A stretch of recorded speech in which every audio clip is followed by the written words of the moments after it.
If your revenue is growing, but your bank account isn't, you're most likely on the revenue treadmill. And most online business owners don't even realize that they're on it. Today, we're talking about sustainable profit. When you are continuing to chase more revenue, it's actually what's burning you out and most likely making you feel broke.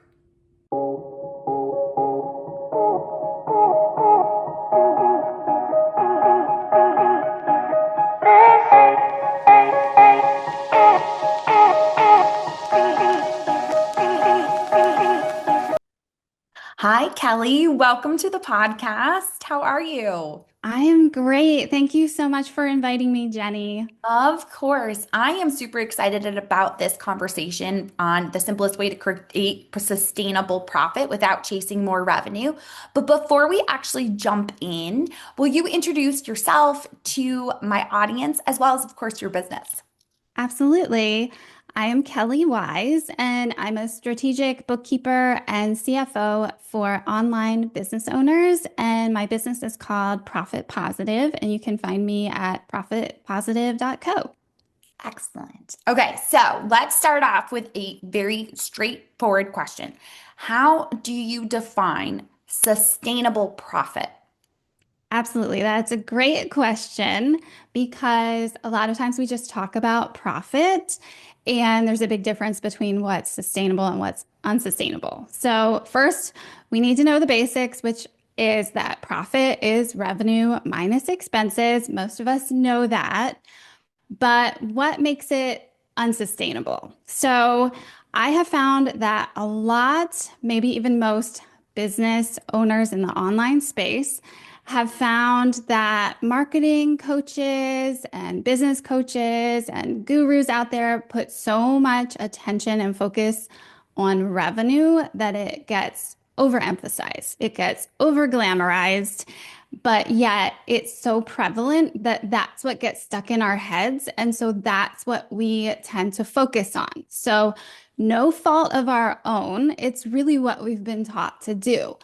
But the problem that comes up is that when you are so focused on revenue and that's what you're chasing, you are just like running uphill after it and not realizing that that's not exactly what you're taking home. The profit is what you're taking home.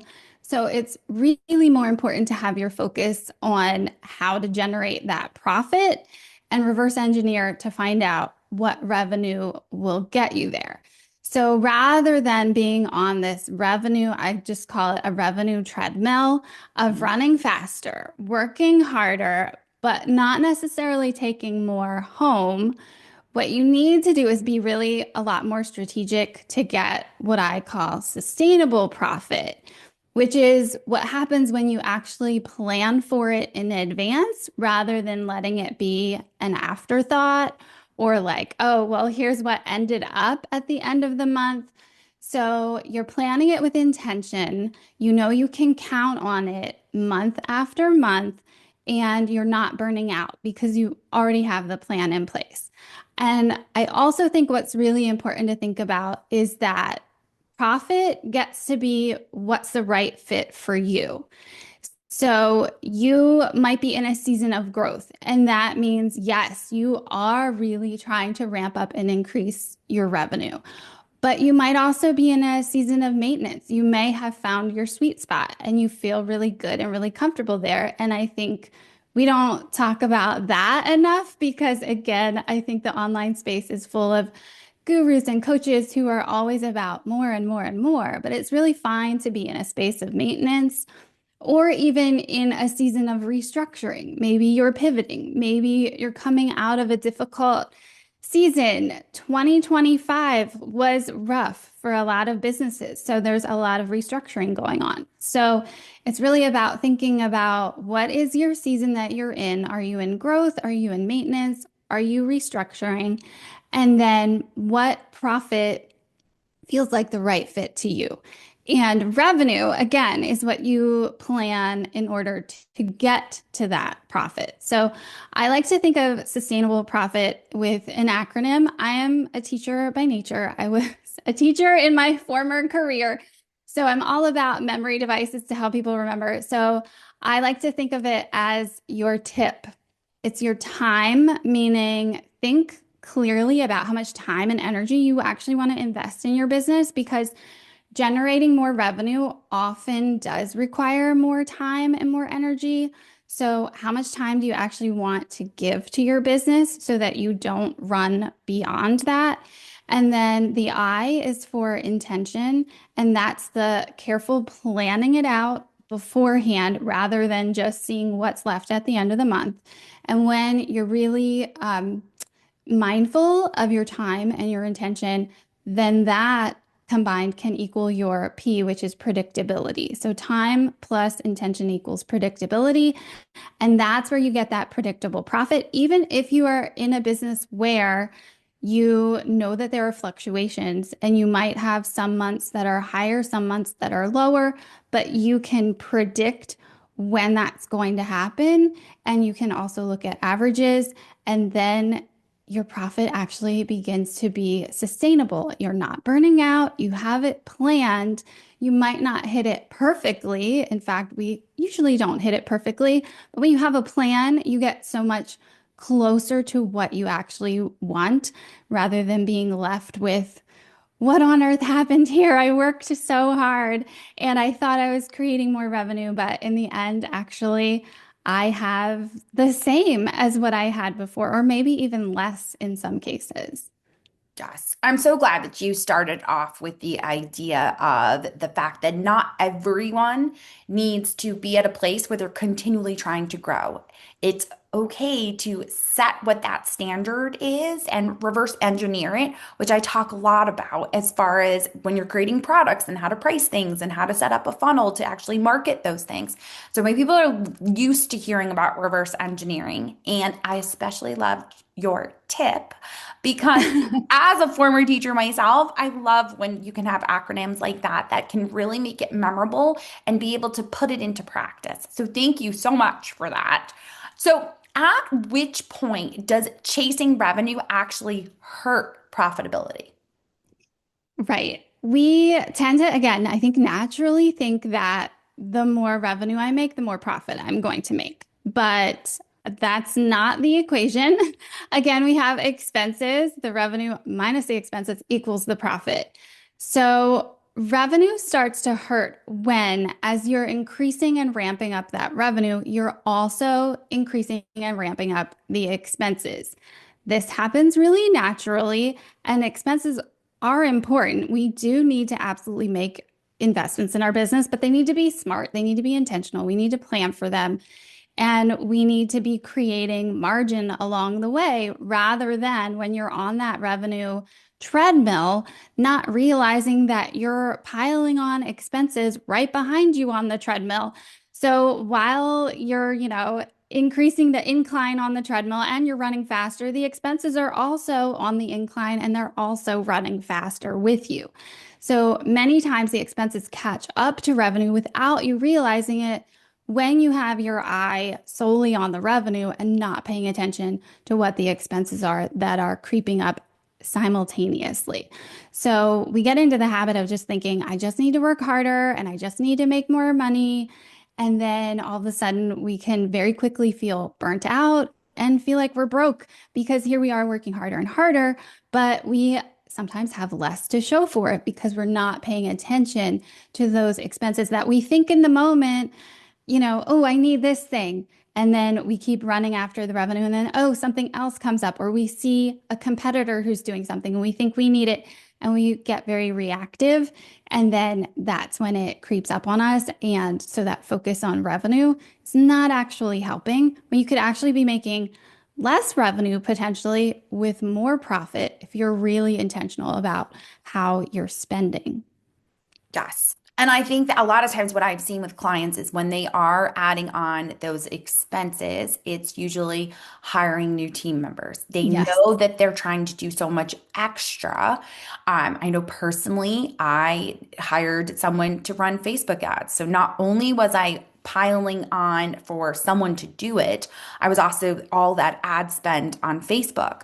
And at that time, it wasn't even the right audience. So that was a large loss when it came to Right. expenses.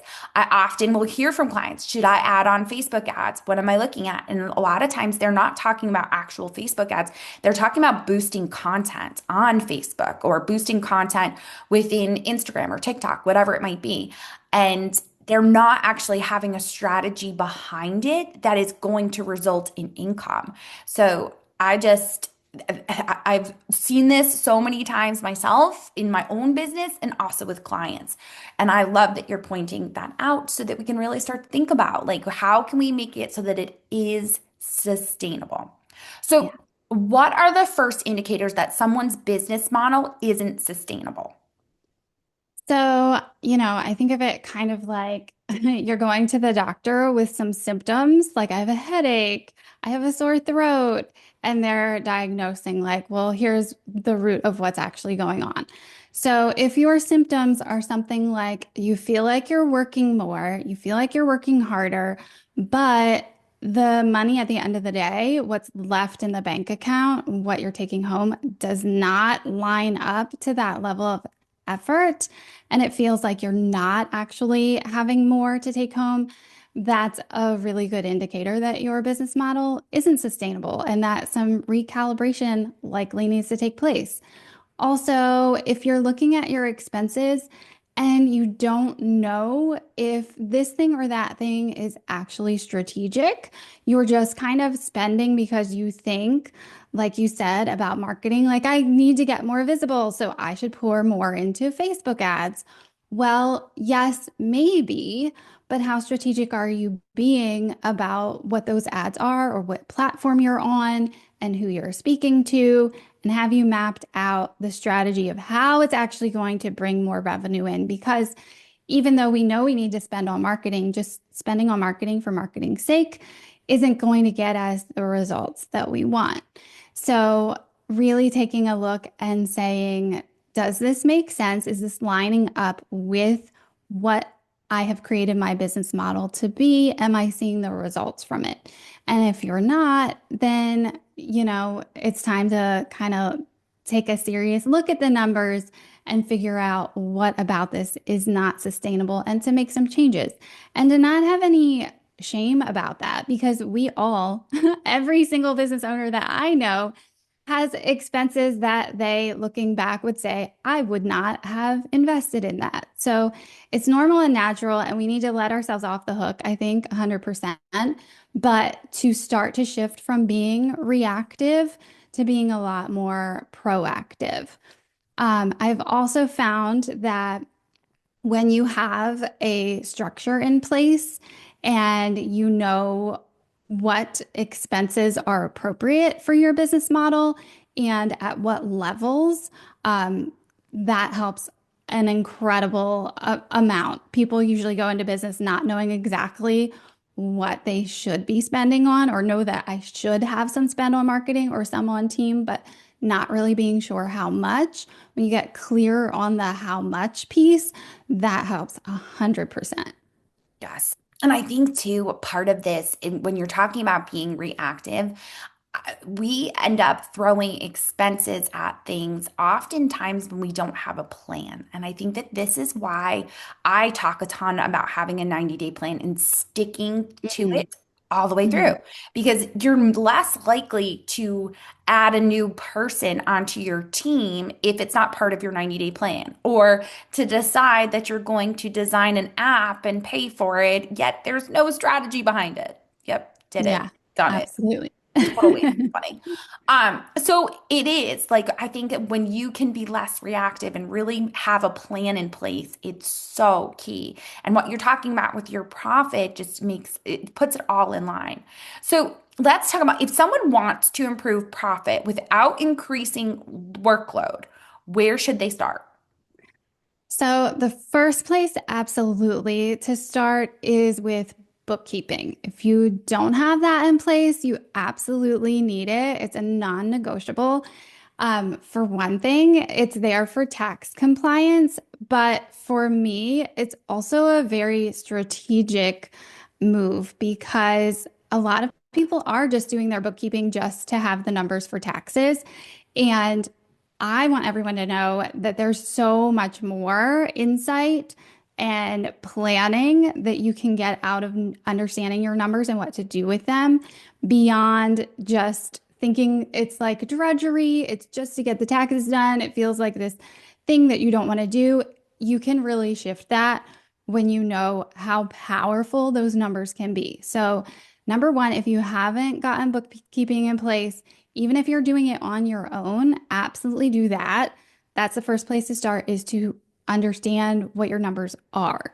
You're really flying blind if you don't have that in place. Then the second thing is, if you do have the bookkeeping in place and you're just kind of like looking at, here's my top revenue number, here's my total expense number, here's my profit, and letting that be the end of the story, I really, really encourage you to get more strategic and start using it as a tool to help you make decisions in your business. So, one thing that I like to do with my clients is I call it a 15-minute profit pulse. And this is something that you can do that's going to make a difference in your profit without increasing any of your workload, because it's just about understanding what these numbers are telling you and making some smart decisions based off of that. So, what you want to do, just basically in a nutshell, is take your profit and loss, and I would say just take the one from the most current month. And yes, you do want to look at what's your total revenue, what's your total expenses. But here's where you get more strategic, is if you have a kind of a laundry list of here are all of the expenses, and maybe your bookkeeping shows you have 30 different line items of expenses. That's not really helping you because your brain just sees this gigantic list and it's very overwhelming. So what I highly recommend is that you actually group those into buckets. So what I have found for online business owners is that there are 5 buckets that you can categorize every expense into one of these buckets. And then when you're looking at 5 things instead of 30, it's a lot easier to see what's working and what needs to be adjusted. So those 5 buckets are, and if you're not driving and you want to take notes, you can write these down. They are owner compensation, and that is only if you are on payroll. So if you are getting salary, wages from your business, that's a bucket for you. If it's not, then you don't need to even worry about that bucket. Then you have 4. The next bucket is for your team. So I include every expense that includes employees and contractors. The third bucket is for marketing. Fourth is for business health, is what I call it. And business health includes any professional development you're doing. So trainings, coachings, masterminds, things that are improving you go in that bucket. And then anything that's a professional service that you need, like your tax professional, your legal fees, legal services, bookkeeping, CFO, things like that also go in that bucket. And then everything else is in the last bucket, which is operations and delivery. So everything to run your business. When you have those 5 buckets, then you begin to see things more clearly about where the expenses are going. So you add up the totals for each of those 5 buckets and you turn them into percentages of revenue. So you do that by, let's say if you spend $2,000 on marketing and your total revenue that month was 10,000, let's say. So you take 2,000 divided by 10,000 times 100, so you get a percentage, and that would be 20%. So that's showing you that you're spending 20% on marketing. And 20%, I will tell you right off the bat, that's pretty aggressive. So you only want to be hitting 20% of your revenue on marketing if you're in a growth phase and you're really, really trying to increase revenue by pouring more into marketing, for example. So you do that with all 5 of your buckets to see what percentage of your revenue is going to each of those 5 buckets. That is going to give you so much clarity right off the bat to see where that money is going. And like you said, Jenny, a lot of times team, probably in most cases, is going to be the biggest bucket. And that's okay. We do want to have team to support us, but sometimes we invest even more than what we should. And then that is what helps contribute to that like unsustainability. So that's where we have to be careful. So if you don't have your bookkeeping in place, first get the books in place. And then when you do, if your P&L isn't organized like that, you can just open up a quick Google sheet and take all those line items, put them in there, organize them, sort them. Yeah, it's going to take a few minutes, but those few minutes are going to be worth it to start to see how your revenue is breaking out into those expenses. And if you have a really savvy bookkeeper, you can get them to organize your P&L to do that automatically. So it's not even 15 minutes. So I have mine set up for my clients this way. So they look at it in an instant and they can see those buckets. And then they also have, this is going to the next level, but we have a dashboard where they can see how their percentages actually match up to industry standards. So they can see if they're in a healthy range or if they're on the lower end or the higher end. And that's incredibly helpful. So you can start to see, here's where I might be overspending. Here's where I might even be underspending. In some cases, if you're feeling like you're burnt out, you're working too much, and you see that your team expense is actually under what's healthy, then that might be an indicator like, oh, actually, if I hired some team, I would be less burnt out and my business would be healthy. And so it's not just the overspending, it's also the underspending. So just by making one adjustment to those buckets, you can see a lot of improvement in your business overall. So I know a question that my listeners are going to be asking. For those that are not running payroll for themselves, how does it work as far as the profit that they're able to take out of their business? Let's say they're a sole proprietor or they're even still set up as a 1099. What is Mhm. that going to look like? Yeah. So then your pay, your take home pay is coming out of your profit. So it's extremely important for you to be planning for profit because that's where you're paying yourself. You're also needing, a lot of business owners forget this as well, is to be paying your income taxes out of your profit. And that's not just for sole proprietors. That's also if you're taxed as an S corp. Everyone who is, a business owner, typically that's sole proprietor or taxed as an S corp, you're going to be having to plan, if you have 10,000 in profit, that's wonderful, but don't assume that the 10,000 is for you. You really need to be setting aside, and this is where I advise people to definitely have a conversation with your CPA about how much makes sense for you. And there are a lot of different factors involved there. One kind of like standard average is if you don't know where to start for setting aside some of that profit for income tax, I say just start with at least 25% and then have a conversation with your CPA later. But just so you kind of start getting into that habit. It's so easy when you're a W-2 employee and it's already happening for you and those taxes are being withheld and it's kind of like out of sight, out of mind. But for a business owner, we have to get in that habit or else it is really easy to think like, oh, that 10,000 in profit, that's what I get to take home. Unfortunately, it's not. So sole proprietors, yes, absolutely everyone, but sole proprietors especially, you're getting paid out of your profit, 100% out of your profit. So Right. you really need to reverse engineer, like we talked about before, about how much revenue do you need to make, what expenses are going to be taken out, and then what is left for you to take home. Absolutely. Okay, I love that answer. So helpful. So, if someone listening wants to improve profit in the next 90 days, what are the three simplest actions they can take? So the first thing I definitely recommend is doing that 15-minute profit pulse. You're going to sort your expenses into the 5 buckets. You're going to calculate each bucket as a percentage of revenue.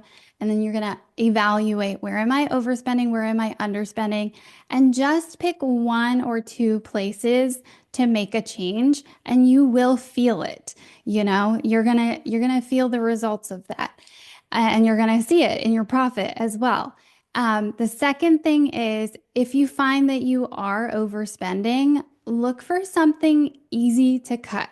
Usually, I find that it's going to be a tool or a subscription, a membership Something that you bought that sounded like a great fit in the moment, but you forgot about. And especially those monthly recurring charges that are just happening over and over again and you don't realize it. They're the ones that are just eating away at your profit without you kind of giving them monthly permission. They're just doing it in the background. So that's a great place to look. And then the third thing is if you find that you're underspending on team, this is an indicator of maybe why you're feeling so burnt out and overwhelmed. So it's not always about overspending. Sometimes it actually is about underspending.